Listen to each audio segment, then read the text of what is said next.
Hey, it's Josh here. I just want to tell you how you set a new main plan for your project. So, when you first land on the platform, you will see the forecast tab and you'll need to upload a plan. But you've now uploaded a plan, and actually, maybe you've uploaded multiple plans. Maybe you've been uploading a plan every month to your project. But when you land on your project for the first time, you're still coming to the first plan that you uploaded. That's because when you upload your first plan, that plan will be set as the main plan by default.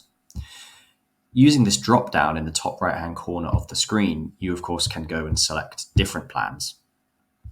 However, once you've selected a different plan, you'll notice that there's a button here which says Set Main.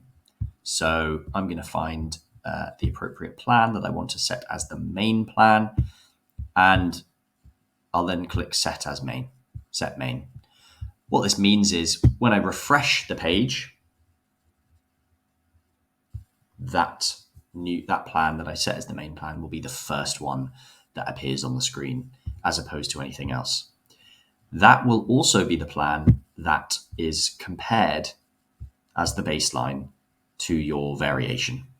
So it is also useful to know so that when you're doing your variance analysis, you can compare your whatever is your main or baseline plan is to your variation. Thanks so much for listening.